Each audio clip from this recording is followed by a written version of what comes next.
আমরা কপাল পোড়া জাতি, আমরা বুঝি না।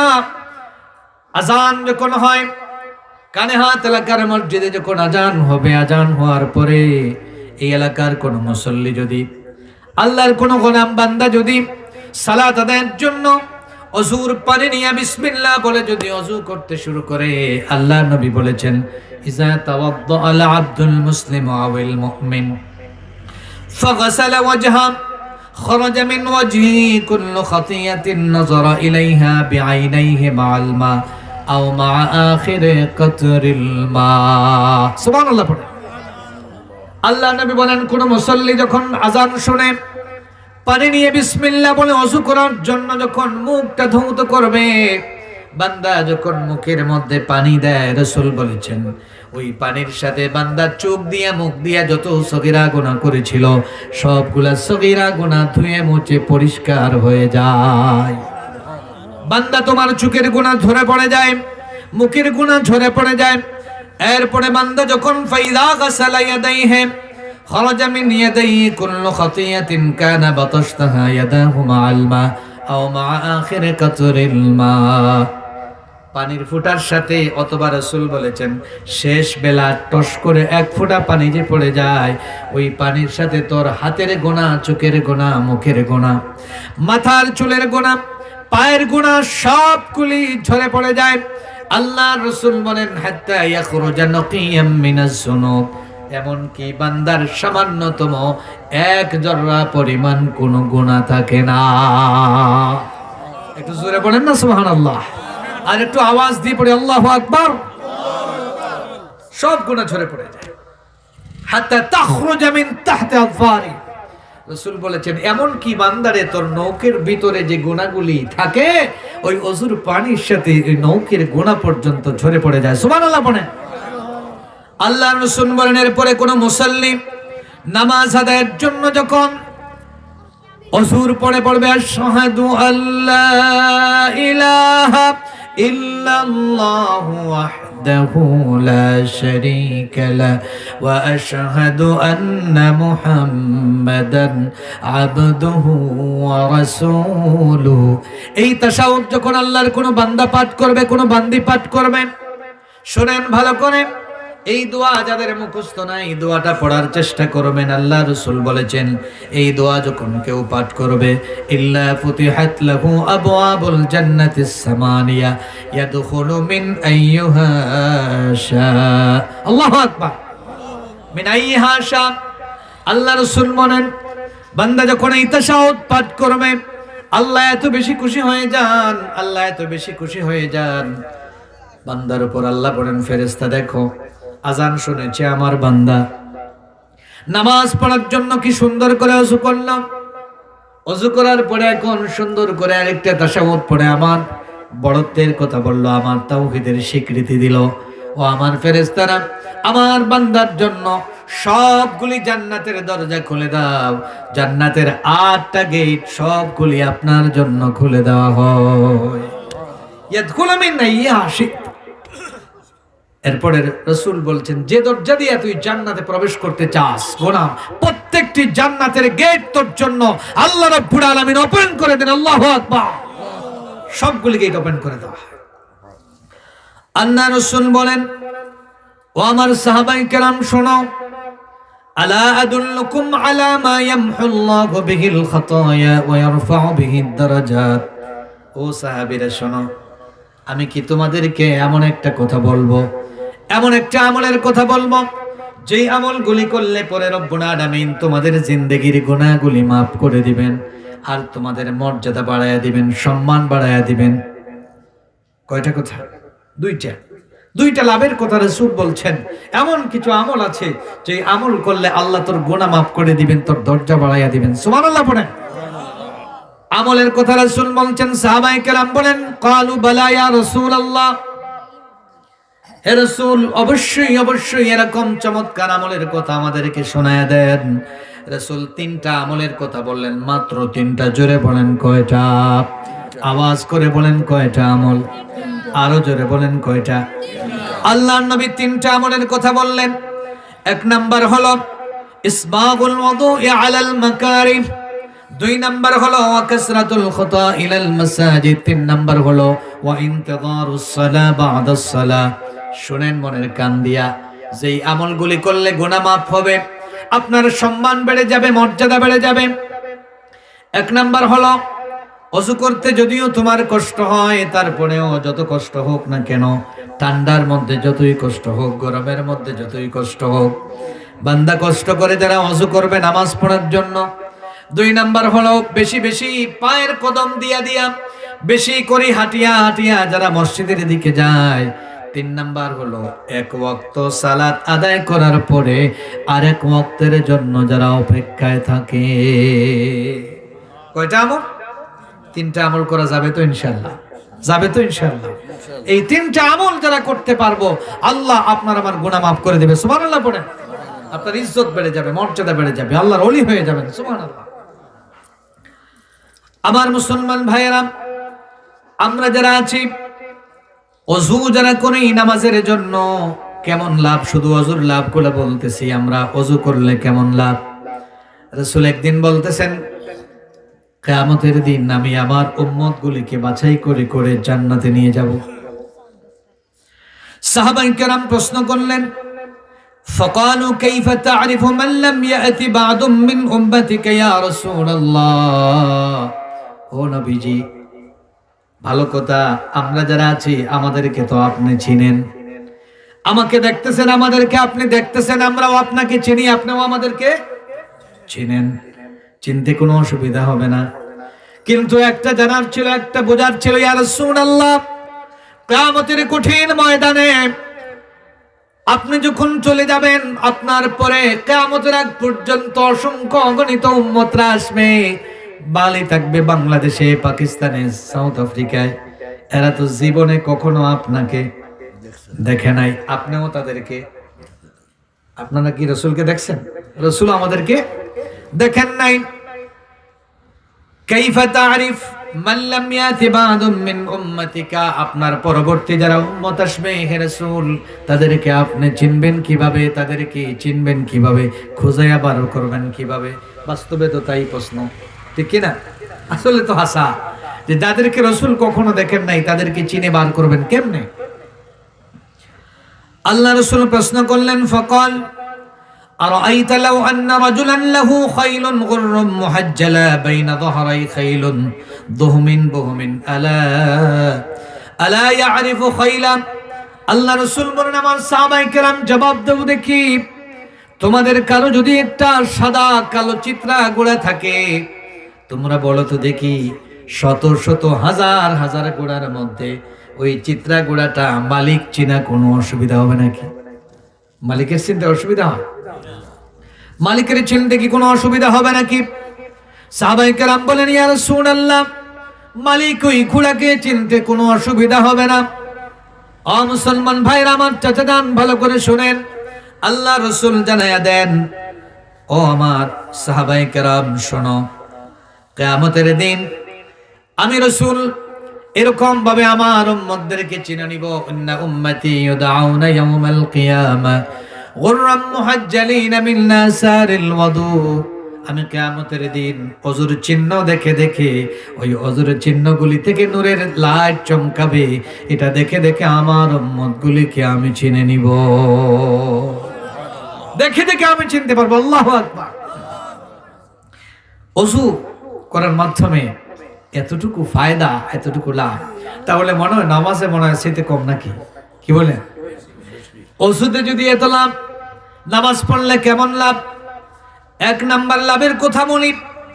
আল্লাহ রাসূল সাল্লাল্লাহু আলাইহি সাল্লাতু ওয়াসসালাম বলেন, আউয়ালু মা ইউহাসাবু বিহিল আবদু ইয়াওমাল কিয়ামা ইন্না মানজিলাতাস সালাতি ফিদ-দ্বীন কামানজিলাতির রাসি ফিল জাসাদ। আল্লাহ রাসূল উদাহরণ দিয়ে বলেন, আপনাদের কাছে আমি জিজ্ঞাসা করি, এখানে যারা আইছেন, একটা হাত যদি না থাকে মানুষ চলতে পারে কি পারে না? বলেন।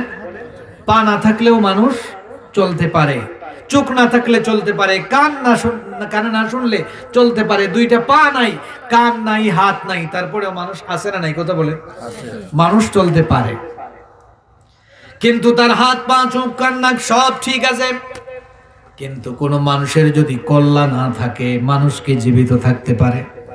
এই মানুষের অস্তিত্ব থাকতে পারে?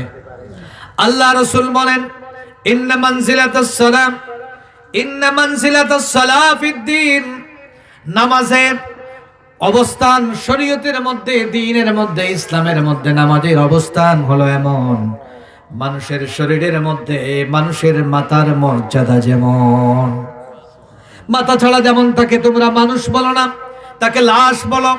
মাথা ছাড়া যেমন মানুষের কোনো অস্তিত্ব হতে পারে না, মাথা ছাড়া যেমন হাত পা চোখ কান নাক সব বরবাদ হয়ে যায়, সব কিছু ব্যর্থ হয়ে যায়, তেমন করে একজন মানুষের সালাত যদি না থাকে, এ যদিও মেম্বার হোক, চেয়ারম্যান হোক, এমপি হোক, কাম হবে? কোনো ফায়দা আছে? কোনো লাভ আছে বলেন? তুমি হ্যাঁ মন্ত্রী হইলে মনে হয় আর কিছু লাগে না। কি তোমার পরিচয় যদি মন্ত্রীও হয়, তোমার পরিচয় মন্ত্রী, তোমার পরিচয় প্রধানমন্ত্রী, তোমার পরিচয় ক্ষমতাসীন দলের উপজেলা সভাপতি, আপনার পরিচয় আপনি উপজেলা চেয়ারম্যান, আপনার পরিচয় ইউনিয়ন চেয়ারম্যান, আপনার পরিচয় মুতাওয়াল্লি, আপনার পরিচয় এলাকার মাতব্বর, কিন্তু আপনার মধ্যে যদি সালাত না থাকে, আপনার লাখ লাখ টাকার মালিক আপনি হতে পারেন, গাড়ির মালিক, বাড়ির মালিক, কুলাউড়ার মিলি প্লাজায় যদি দোকানও থাকে 5টা, সিলেটে যদি আপনার বিটা থাকে আরো 5টা, ছেলে থাকে 10টা, মেয়ে থাকে 5টা, সবগুলি যদি আমেরিকায় চলে যায়, ডক্টর বানায়া দেন, কিন্তু আমার নবী বলেছেন নামাজ যদি না থাকে, তোমার পরিচয় যা হোক না কেন, তুমি সবকিছু গুলার ডিম। সবকিছু কি বলেন? সব শেষ, তোমার কোনো দাম নাই। আল্লাহর কাছে চাইরানারও দাম নাই, কিচ্ছুর দাম নাই। আল্লাহ রব্বুল আলামিন বলেন, নামাজের 2 নাম্বার ফায়দা হলো, মানুষ যদি সালাতকে ঠিক মতো কায়েম করতে পারে, রব্বুল আলামিন আমাদের জিন্দেগীর সবগুলি গুনাহ ক্ষমা করে দিবেন। ওয়াকিমিস সালাতা তরফাইন নাহারি ওয়া যুলাফাম মিনাল লাইল ইন্নাল হাসানাতি ইউযহিবনাস সাইয়্যাত, গুনাহ মাফ করে দিবেন। সুবহানাল্লাহ। রাসূল বলতেন, পুকুরে তোমাদের বাড়ির পাশে যদি কোনো নহর, কোনো নদী থাকে, এই নদীতে কেউ যদি কমপক্ষে প্রতিদিন 5 বার গোসল করে, বলো তো দেখি হালিয়াবকা মিন দারানিহি সেই, তার শরীরে কি কোনো ময়লা পাওয়া যাবে? বলেন বলেন, কোনো ময়লা পাওয়া যাবে? আল্লাহ রাসূল বলেন 5 বার গোসল করলে যেমন কোনো ময়লা থাকে না, ফাযালিকা মিসলুস সালাতিল খামস, এটাই হলো 5 ওয়াক্ত সালাতের উদাহরণ। কোন বান্দা, কোন বান্দি যদি প্রতিদিন 5 ওয়াক্ত সালাত ঠিক মতো আদায় করে, আল্লাহ রাব্বুল আলামিনের হাবিব বলেন তার শরীরের মধ্যে কোনো গুনাহ থাকে না, গুনাহ থেকে সে পাক সাফ হয়ে যায়।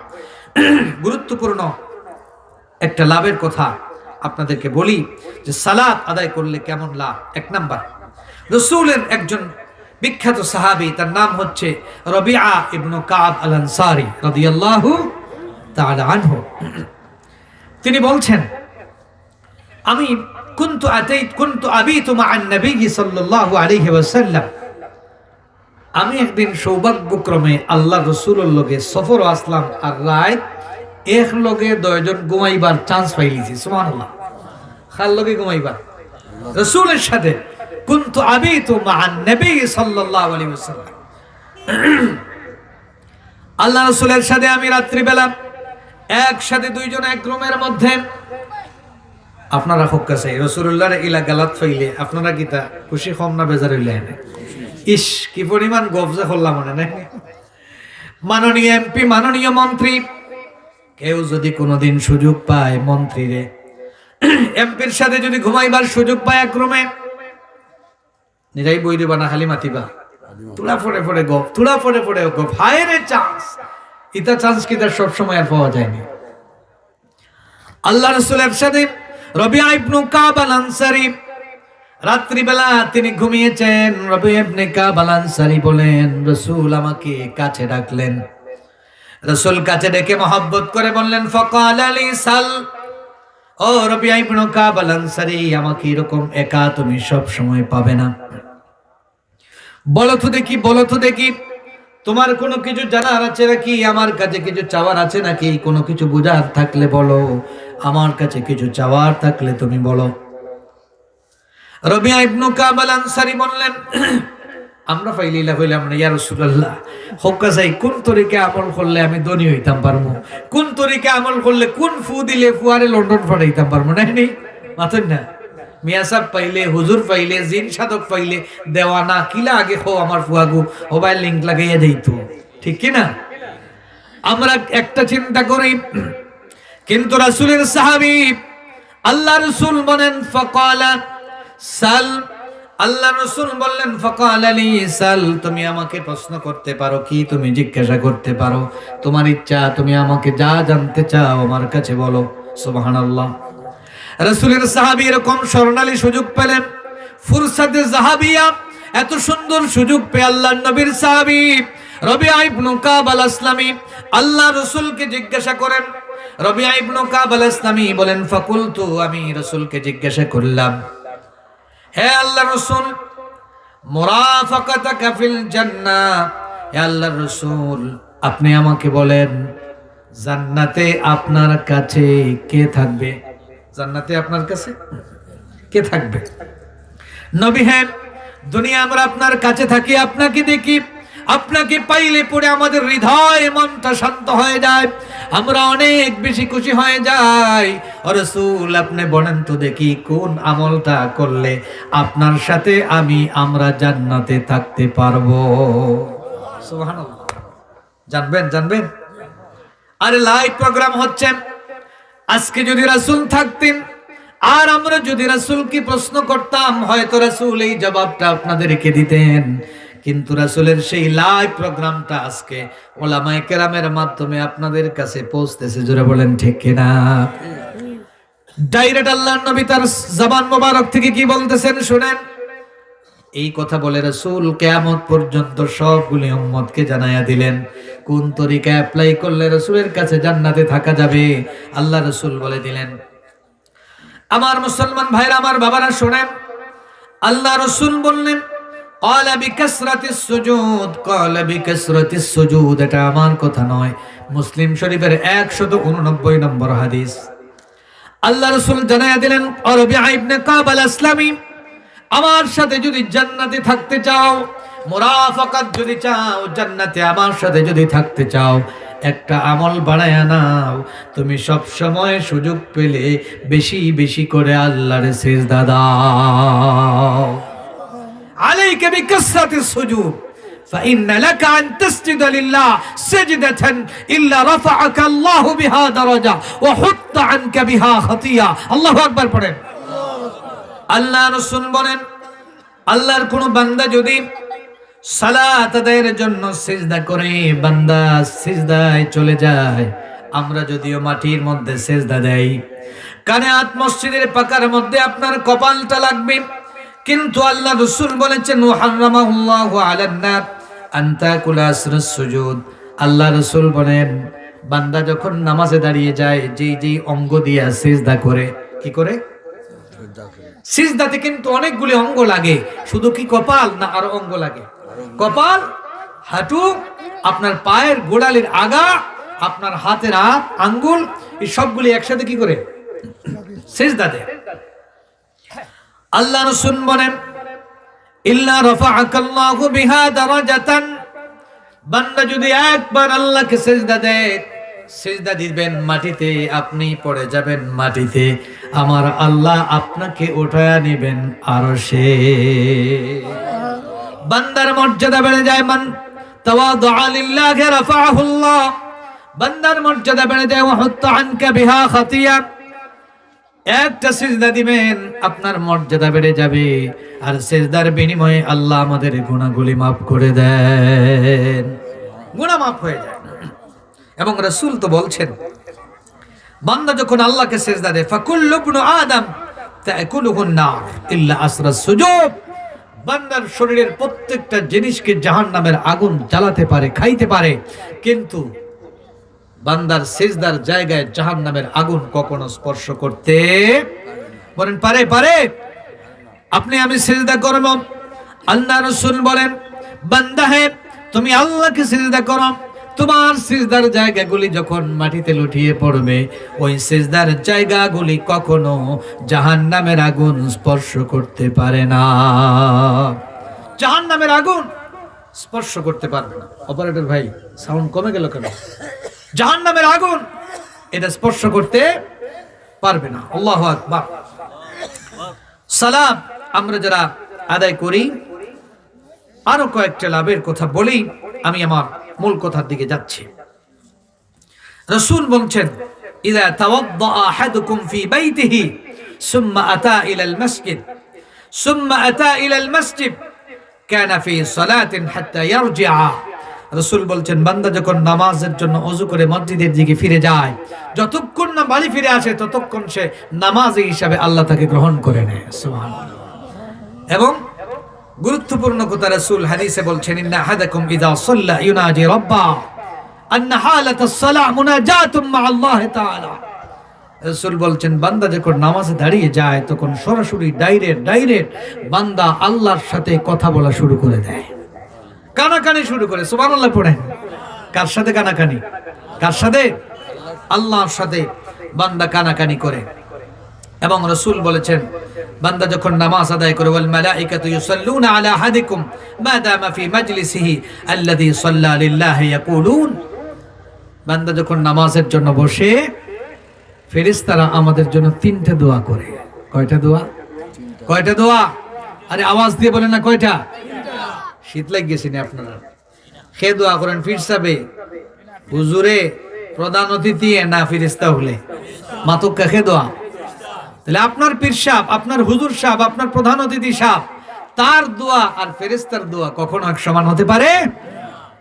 আমার মুসল্লিয়ানে কেরাম, নামাজের ফায়দা আমরা বুঝি না, কিন্তু রাসূল বলেন, বান্দা যখন নামাজে যায়, নামাজের জন্য যখন সফে বসে যায়, বান্দা যখন নামাজ পড়ে, তখন বান্দার জন্য ফেরেশতারা আল্লাহর কাছে দোয়া শুরু করে দেয়। সুবহানাল্লাহ। ফেরেশতারা আল্লাহর কাছে দোয়া করেন, আল্লাহুম্মা আরহামহু। আপনি নামাজে দাঁড়ালেন, নামাজের কাতারে আপনি দাঁড়িয়েছেন, আপনি সিজদা করছেন, আর ফেরেশতারা আপনার জন্য দোয়া করতে থাকে, বলে আল্লাহুম্মা আরহামহু, আল্লাহ তোমার বান্দাকে তুমি রহম করো। সুবহানাল্লাহ। আল্লাহ তুমি তোমার এই নামাজি বান্দার প্রতি রহম করো।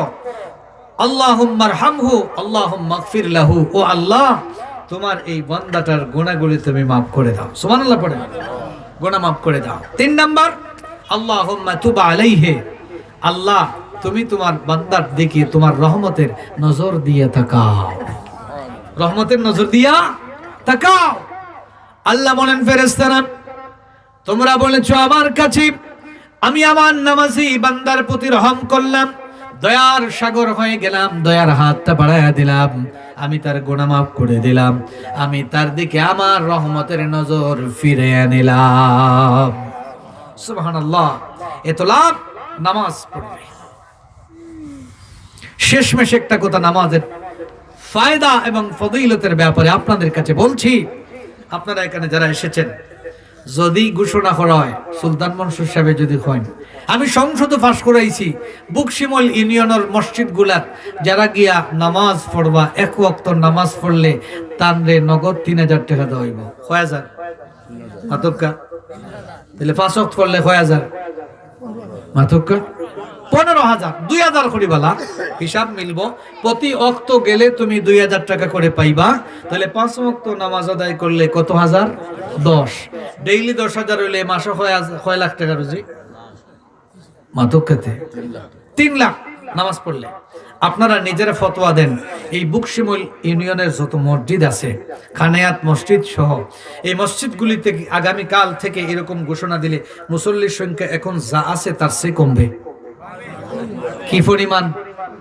কোন বেনামাজি মাইক্রোসফট লাগাইয়া খুঁজে পাওয়া যাইব না, মাথেন না, কাউকে কি খুঁজে পাওয়া যাবে?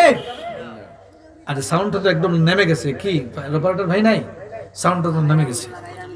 হ্যাঁ, প্রথমে ভালো ছিল, এখন তো সাউন্ড ডাউন হয়ে গেছে। যাই হোক, স্পিকার কাজ করে। ও বুঝে, ধন্যবাদ ধন্যবাদ, ঠিক আছে। শোনেন, আমার দিকে তাকান, এই তো ঠিক হয়ে যাচ্ছে আলহামদুলিল্লাহ।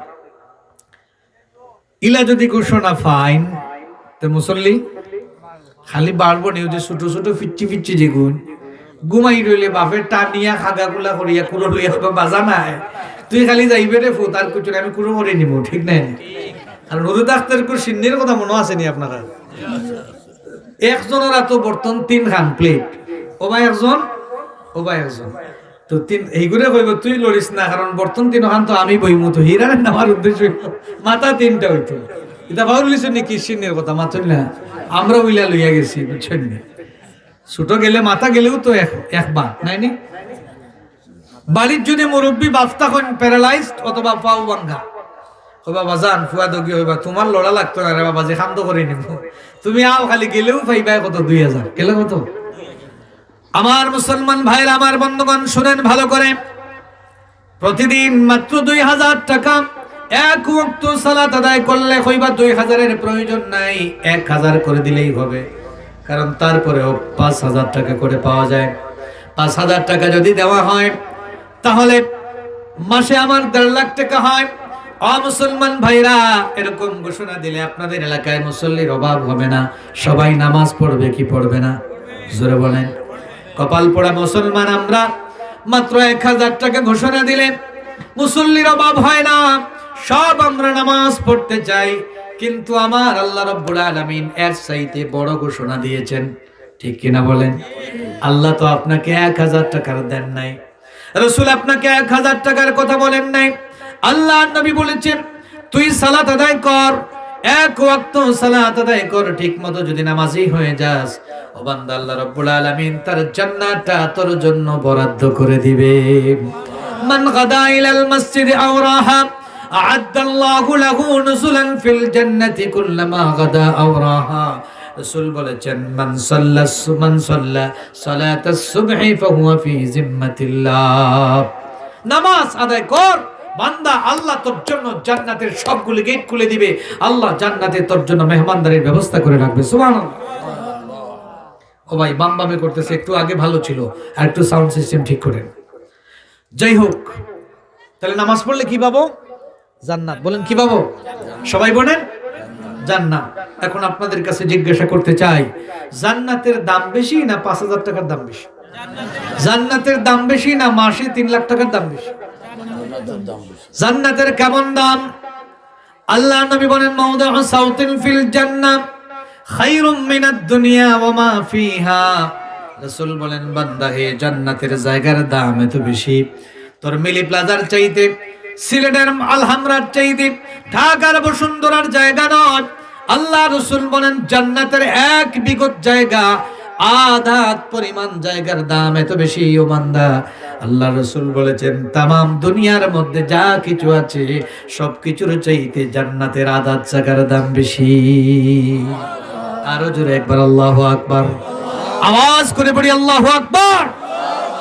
কিন্তু 1000 টাকায় লালচ হয়, জান্নাতে লালচ হয় না। এজন্য আসুন আমরা সবাই ঠিকমতো সালাত আদায় করি, আল্লাহ রাব্বুল আলামিন আমাদেরকে তৌফিক দান করুন, পড়ি আমিন। এখন সংক্ষেপে বলি, যারা আমরা নামাজ পড়ি না কি পরিণাম হবে আমাদের, আপনাদের কাছে জিজ্ঞাসা করতে চাই। এখানে যারা এসেছেন আপনারা ফেরাউনের লগে জাহান্নামে যাইতেছেন না? ফেরাউনের লগে আবু জেহেল, আবু লাহাব, উতবা, শাইবা, কারুন, এরার লগে হাসরক, এটা কি আপনারা চাইননি? পছন্দ করেননি? জিনা জিনা তো হলে হইরা হাত দিয়ে একবার না হরকা হোকা জিনা, হোকা জিনা। আলহামদুলিল্লাহ, হাত নামান, আল্লাহ কবুল করুক, পড়ছি আমিন। কিন্তু আমার চাচাদের, আমার মুসল্লিয়ানে কেরাম শোনেন, আপনি জিনা বলতেছেন হাত নাড়িয়ে, ওই জিনায় কাজ হবে না, কাজ হবে না। আল্লাহ রাসূল বলেছেন যারা নামাজ কাজা করবে, যারা নামাজ পড়ে না, ওয়াকানা ইয়াউমাল কিয়ামা মা ফিরআউন ওয়া কারুন ওয়া হামান ওয়া উবাই ইবনে খালব।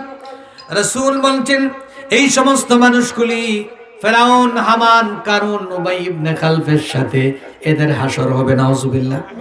একটু জোরে পড়েন না নাউজুবিল্লাহ। এরার লোকে যদি আপনারা জাহান্নামে যাইতে চান, ও ঠিক আছে ভাই, ওলা থাকুক। জাহান্নামে যদি যাইতে চান তাহলে নামাজ এখন দিলা ফোড্ডা না ওলা বেশ করি গুমাক্কা খালাক্কা বেশ করি আপনি অবহেলা করুকা, আমার কোনো অসুবিধা নাই।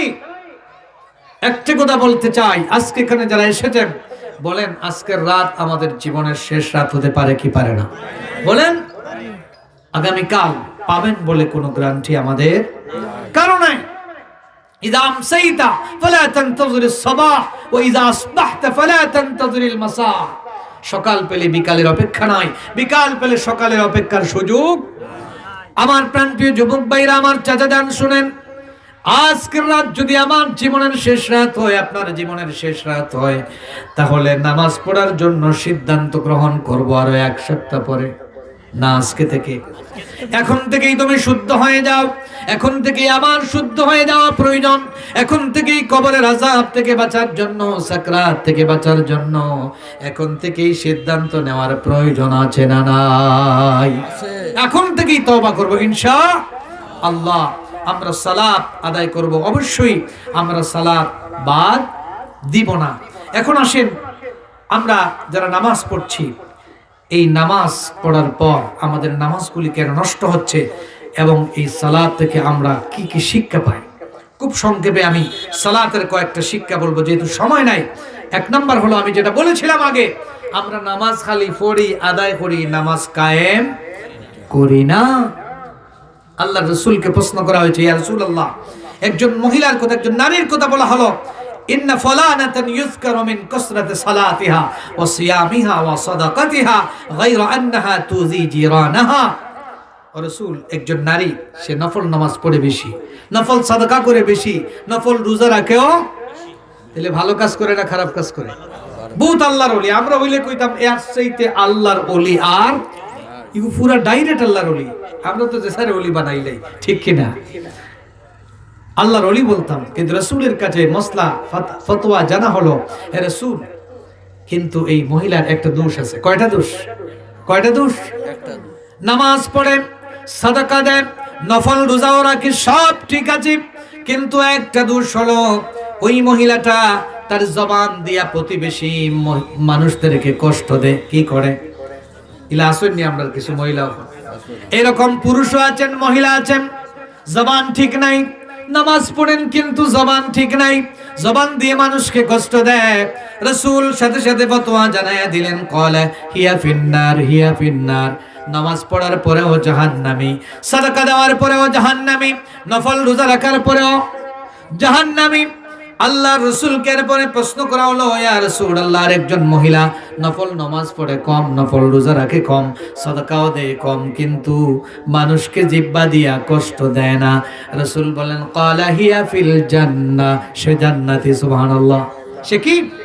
জান্নাতি। কিয়ামতের দিন বহু নামাজি সেখানে উঠবে, কিন্তু নামাজ পড়েছিল কিন্তু কয়েকটা খারাপ কাজ করছিল। সেই খারাপ কাজটা কি? এক নাম্বার হলো, কাদ শাতামা হাযা ওয়া কাযাফা হাযা ওয়া আকালা মাল হাযা ওয়া সাফাকা দাম হাযা। রাসূল বলছেন, নামাজ পড়তো কিন্তু মানুষের গালিয়াই তো, ইলা আসেনি মাতুকা। ইসলামের পক্ষে যারা কথা বলতো তাদেরকে গালি দিত। দুই নাম্বার, ওয়া কাযাফা হাযা, মানুষকে বদনাম দিত। তিন নাম্বার, ওয়া আকালা মাল হাযা, অন্যায়ভাবে মানুষের সম্পদ ভক্ষণ করত। এরকম নামাজি আসেনি? সব ঠিক ছিল, সাফাকা দামা হাযা, শক্তি ছিল তার বেশি, অন্যায়ভাবে জুলুম করে অনেক আল্লাহওয়ালা মানুষের রক্তপাত ঘটিয়েছে, অনেককে অন্যায়ভাবে পিটাইছে, রক্ত বের করেছে, গুলি করছে, আছে না নাই বলেন? হজ করেছে, উমরা করেছে, কিন্তু মানুষের রক্তপাত করত, সন্ত্রাসী কার্যক্রম করত, বাড়ি দিয়া মানুষের মাথা ফাটাইছে, অনেক মানুষের রক্তপাত ঘটিয়েছে। এরকম আছে না নাই? ক্ষমতা আপনার হাতে, নির্দেশ দিয়েছেন, শত শত মানুষকে রক্তপাত করে আপনি রাজপথে ফেলে দিয়েছেন, আপনার ক্ষমতা ছিল, কিন্তু রাসূল বলেছেন, এটা যারা করবে, ওদরাবা হাযা, এবং দুনিয়ায় থাকতে অন্যায়ভাবে মানুষকে যারা পিটাইছে, আল্লাহ রাসূল বলেন, কিয়ামতের দিন সবগুলি আমলনামা হারাইয়া এরা মুফলিস হবে, একেবারে নিঃশেষ হয়ে যাবে, নিঃস্ব হয়ে যাবে। আল্লাহ রাসূল সাল্লাল্লাহু আলাইহি সাল্লাম বলেন, কিয়ামতের দিন বলা হবে, যাকে তুমি মারছিলা, যাকে অন্যায়ভাবে তুমি রিমান্ড দিয়েছিলাম, যাকে অন্যায়ভাবে জেল গেট থেকে গ্রেফতার করে আরো 10 দিনের রিমান্ড দিয়েছ, যাকে প্লাস দিয়ে যার নখগুলি উপরে ফেলে দিয়েছ, যাকে অন্যায়ভাবে দিনের পর দিন পিটায়া পিটায়া হাত কোড়া লাগায়া লাগায়া চুলের মতো টেনে টেনে যাকে তুমি অত্যাচার করেছ, যাকে অন্যায়ভাবে শত শত মামলা দিয়ে দিনের পর দিন মৌলভীবাজার কোর্টে ফ্লাইট করিয়েছ, ক্ষমতা ছিল আপনার, কিন্তু শুনে রাখেন, আমার নবী বলেছেন, বলেছেন কিয়ামতের দিন আল্লাহ বলবেন, যাকে তুমি নির্যাতন করেছো, যাকে অন্যায়ভাবে রিমান্ড দিয়েছো, যার নখ উপরে ফেলে দিয়েছো, যার রক্তপাত ঘটিয়েছো, কিয়ামতের দিন জালিম আর মজলুমকে সামনাসামনি নিয়ে আসা হবে। এরপরে আল্লাহ বলবেন, ওই জালিমের নেক আমল তারে দিয়ে দাও। নেক আমলগুলি فيعطي هذا من حسناته وهذا من حسناته فإن فنيت حسناته قبل أن يقضى ما عليه أخذ من خطاياهم فطرحت عليه ثم طرح في النار। রাসূল বলেছেন এরপরে বলা হবে, নেক নাই কাজ করো, ওই যে ব্যক্তিটা মজলুম ছিল তার কোনো গুনাহ থাকলে এর উপরে নিয়ে দাও, নাউজুবিল্লাহ, ফাতুরিহা ফিন নার, আর ধাক্কা দিয়ে এই জালেমটাকে জাহান্নামে ভরে দাও, নাউজুবিল্লাহ মিন যালিক। তাহলে নামাজ পড়লে খালি হামাইবনি না, আমলও ঠিক করা লাগবে, নামাজ কায়েম করা লাগবে। সালাত থেকে আমাদের অনেকগুলি শিক্ষা আছে, আমাদের ব্যক্তি জীবনে অনেকগুলি শিক্ষা, সমাজ জীবনে অনেকগুলি শিক্ষা, এগুলি বলতে গেলে আলাদা সময় লাগবে। এর মধ্য থেকে 1 নম্বর শিক্ষা হলো, নামাজে আমরা সবাই প্রথমে আমরা যখন নামাজ পড়ি, এই নামাজে আমরা কি তিলাওয়াত করি? কি বলেন বলেন? কোরআন। কি তিলাওয়াত করি? কোরআন তিলাওয়াত ছাড়া নামাজ হয়? বলেন বলেন। ইতিহাস থেকে পড়লে নামাজ হবে, তবে হ্যাঁ, ডক্টর জাফর ইকবাল তার সাবজেক্ট থেকে তিলাওয়াত করলে মনে হয় নামাজ হবে। মাননীয় প্রধানমন্ত্রী তিনি রাষ্ট্রবিজ্ঞান থেকে নামাজে দাঁড়াইয়া তিলাওয়াত করলে নামাজ হবে। এ টু জেড, প্রেসিডেন্ট থেকে শুরু করে সাধারণ নাগরিক পর্যন্ত প্রত্যেককে প্রতিদিন নামাজ পড়তেই হলে অবশ্যই কোরআন পড়া। আমার মুসলমান ভাইরা, এখান থেকে মেসেজটা কি? মেসেজ হলো আল্লাহ জানায়া দেন, সালাতে তুমি প্রতিদিন তিলাওয়াত করা তোমার জন্য বাধ্যতামূলক। তার মানে মুসলমান হিসেবে তোমার জীবনে যেই কিতাব থেকে, যেই বই থেকে তোমাকে জ্ঞান অর্জন করতে হবে, এটার নাম হলো কোরআন। এটার নাম কি? কোরআন থেকে তোমাকে জ্ঞান অর্জন করতে হবে, এই কোরআন থেকে তোমার শিক্ষা নিতে হবে। 2 নম্বর শিক্ষা সালাত থেকে। নামাজও গিয়া যখন আপনারা দাঁড়ায়, পয়লা কিতা করেন? আল্লাহু আকবার বলা নাই মিয়া সাবর করে কেউ বইলা। এখন আপনি যদি দূরবা প্রত্যেক দিন নামাজ পড়লাম আমি, পয়লা রুকু বাদে সেজদা, যা ইতা বেজাল বাদ দে, পয়লা সেজদা করলে ডাইরেক্ট নামাজ হইব না। রুকু বাদ দিয়ে যদি সেজদা করে নামাজ হবে? বলেন বলেন। নামাজ এ টু জেড প্রত্যেকটা সিস্টেম ওয়ান আফটার অ্যানাদার, একের পর এক যদি পালন না করেন তাহলে আপনার নামাজ হইব না, মাতুকা নামাজ হইব না। মুসলমান ভাইরা, এখান থেকে আমাদের জন্য শিক্ষা কি? আল্লাহ মূলত নামাজ এমনে এমনে দেন নাই, আল্লাহ নামাজ দিয়েছেন। আল্লাহ বলছেন, লাইসাল বিররু আন তুওয়াল্লু বুজুহাকুম কিবালাল মাশরিকি ওয়াল মাগরিব। আল্লাহ বলেন, ইল্লা লিনা'লামা মান ইয়াত্তাবি'ুর রাসূল। আমি সালাত দিয়েছি এজন্য জানতে চাই, দেখতে চাই তোমাদের ভিতরে কারা রাসূলকে বাস্তব জীবনে মানিয়া চলো। নামাজও গিয়া যে রুকু সিজদাটা ঠিকমতো করেন, ইতাখার ইত্তেবা করেন, মুহাম্মাদুর রাসূলুল্লাহ, আর আল্লাহর আদেশ মানি আর রাসূলের ইত্তেবা, ওটা নানি মাতুন না কেন? ভাইরা, কিন্তু আশ্চর্যের ব্যাপার হলো সালাতে গিয়া রাসূলের ইত্তেবা করেন, আল্লাহর হুকুম, এই জন্য প্রথমেই রুকু, তারপরে সিজদা, সব ঠিক ঠিক মতো সুবহান রাব্বিয়াল আলা, সুবহান রাব্বিয়াল আযীম, 2 সিজদার মাঝখানে বসি, 2 রাকাতের মাঝখানে বসি, সালাম ফিরাই, সব ঠিক ঠিক মতো করি কি করি না? এখন যদি ইমাম সাহেব উল্টা পাল্টা করেন, আপনারা লুকমা দিবেন কি দিবেন না? কেউ যদি এটা মানে না, নিজের ইচ্ছা মতো, কোন চেয়ারম্যান যদি কয় আমি চেয়ারম্যান হইছি এবার নতুন, আমি আমার ইচ্ছা মতো নামাজ পড়বো, তোমার কি তা হইছে? আপনারা বলেন তো দেখি, তার নামাজ হবে? নামাজ হবে না। কেন হলো না? কেন হলো না? তার কারণ ইত্তেবায়ে রাসূল হয় নাই, ঠিক কিনা? 2 নাম্বার হলো আল্লাহর আদেশ মানা হয় নাই। আল্লাহ এই কথা দিয়ে শিক্ষা দিলেন, তোর জীবন চালাতে গিয়া, ব্যক্তি জীবন, পারিবারিক জীবন, সামাজিক জীবন, রাষ্ট্রীয় জীবন চালাতে গিয়া 1 নাম্বার তুই আল্লাহর আইন মানা তোর জন্য ফরজ, ঠিক কিনা? নামাজে যেমন তোর আল্লাহর আইন না মানলে নামাজ হয় না, সমাজে গিয়া আল্লাহর আইন না মানিয়া যা যা করবে কোনটা ঠিক হবে না, কাজে লাগবে না, কোনটাই হবে না। 2 নাম্বার, রাসূলের ইত্তেবা না করে সমাজে গিয়া তুই যদি মিলাদ পড়স, কিয়াম করস, তিলাওয়াত করস, নামাজ পড়স, সিজদা দেস, কোনো কিছু কাজে, তোর রাজনীতি কাজে লাগবে না, তোর ইউনিয়ন চালানো কোনো কাজে লাগবে না, মেম্বার হয়ে কোনো কাজে লাগবে না, সব কিছু করতে হবে রাসূলের তরিকায়। ও মুসলমান ভাইরা আমার, চাচারা, নামাজে গিয়া রাসূলের ইত্তেবা করাটা আমরা ভুলি না। নামাজে গিয়া তরিকা মানি রাসূলের, নামাজে গিয়া আল্লাহর আইন মানি। কিন্তু এই কথাটা যখন মাওলানা অমুক এবং শফিক স্যার আমরা সহ যারা যখন সমাজে মানার লাগি হই, তখন হই মৌলবাদী হয়ে গেছে, ঠিক কিনা বলেন? তখন বলে এটা তো ইসলামের রাজনীতি ঢুকাইতেছে, এটা কি বলে, এটা তো ঠিক নয়, ঠিক কিনা বলেন? আজকে আমাদের অবস্থা এমন, নামাজে মানে কিন্তু সমাজে, নামাজে দাঁড়ায় আমরা বলি ইয়াকা না'বুদু ওয়া ইয়াকা নাস্তাঈন, কেবলমাত্র আমরা তোমার গোলামি করব, আমরা তোমার কাছেই সাহায্য চাই। নামাজ থেকে বাইরিয়া মনে থাকে না ভুলে যায়। নামাজে দাঁড়িয়ে বলে আল্লাহু আকবার, তার মানে আল্লাহ বড় না সবচেয়ে বড়? কথা বলেন। নামাজে দাঁড়ায় মাননীয় প্রধানমন্ত্রী তিনিও বলে আল্লাহু আকবার, আল্লাহ সবচেয়ে বড়। প্রেসিডেন্ট বলে আল্লাহ সবচেয়ে বড়। কিন্তু সমাজে যখন আসে তখন কয় হামসে বড়া। বলেন না, বলেন হামসে বড়া কোন হ্যাঁ আল্লাহু আকবার, তাহলে ঠিক থাকলো। কথায় কাজে তোমার ঠিক নাই। কুরবানি দেওয়ার সময় আল্লাহু আকবার, কিন্তু কথায় কাজে তোমার মিল নাই। আল্লাহ সবচেয়ে বড়, আল্লাহ সবচেয়ে বড়, এটা যদি তুমি মানতা তাহলে সমাজে সব জায়গায় আল্লাহরে বড় মানার দরকার আছে না নাই? জোরে বলেন। নামাজে দাঁড়াইয়া আল্লাহরে মানি, কিন্তু সমাজে আমরা আল্লাহকে, তাইলে বলেন যারা এক কথা হয় মুখে আর খাস করে আরেকটা, আপনারা এই বকশিমইল এলাকার তারে মুমিন কইন না মুনাফিক কইন? জোরে হক্কা, জোরে হক্কা, মুনাফিক। এজন্য সালাতের অনেকগুলি শিক্ষা আছে। সালাতের তাসবিহ থেকে আল্লাহ আমাদের জন্য শিক্ষণীয় রেখেছেন, সালাতের সূরা ফাতিহা থেকে আমাদের জন্য শিক্ষণীয় রেখেছেন, সালাতের প্রত্যেকটি রুকু সিজদা সবগুলি থেকে আমাদের জন্য শিক্ষণীয় বিষয় রেখেছেন, কিন্তু আমরা শিক্ষা গ্রহণ করি না। সালাতের অন্যতম আরেকটা শিক্ষা হলো যে আমরা টাইম জ্ঞান করব, সময় জ্ঞান করব, মানে সময় মতো সব কাজ করব। এটাই হচ্ছে সালাতের অন্যতম শিক্ষা। কারণ সব সময় সালাত কি করতে হয়? টাইম মতো পড়তে হয়। ইন্নাস সালাতা কানাত আলাল মুমিনিনা কিতাবাম মাওকুতা। এজন্য আমরা সালাত আদায় করব সময় মতো। এটা দিয়ে শিক্ষা হলো সব কাজ যখন যা করা দরকার তখন তা। তবে হ্যাঁ, তওবা করমু একবারে লেতর বুড়া হইয়া আল্লে খালি গেড়গেড়ি করেন, ওই সময় তওবা করবা মাতক্কা। আমাদের সমাজের রসম কি?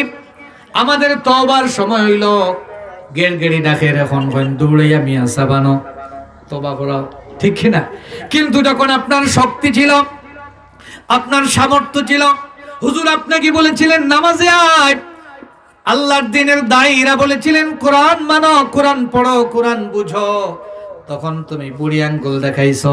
সালাতের আজান হয়েছে, কান দিয়া ডিবা দিয়া তুমি বাজারে চলে গিয়েছো, তখন তুমি আল্লাহর আইন মানো নাই।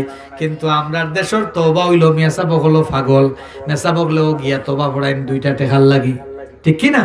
অথচ স্পষ্ট জানিয়ে দেওয়া দরকার ছিল এখন তো তোমার তওবার কথা নয়, আরেক তওবা আমরা চালু আছে, এটা হইলো লম্বা পাগড়ি ছাড়িয়া অথবা বিছনা চাদর ছাড়িয়া দরিয়া নাইনি, এটা হইল বিলাই তওবা। এটা কিতাব তওবা, বিলাই তওবা বুঝেননি?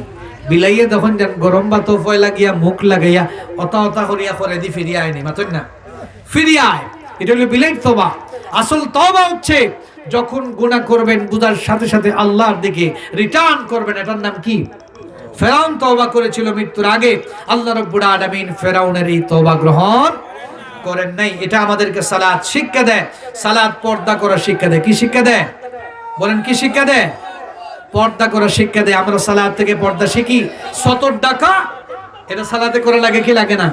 এটা দিয়ে আমরা পর্দা শিখি। আল্লাহ রাব্বুল আলামিন আমাদেরকে সালাত কায়েম করার এবং সালাত থেকে শিক্ষা নেওয়ার তৌফিক দিক। চিৎকার করে বলি আমিন। একবার জোরে পড়ছি আমিন। ওয়া আখিরু দাওয়ানা আনিল হামদুলিল্লাহি রাব্বিল আলামিন। ওয়াসসালামু আলাইকুম ওয়া রাহমাতুল্লাহি ওয়া বারাকাতুহু।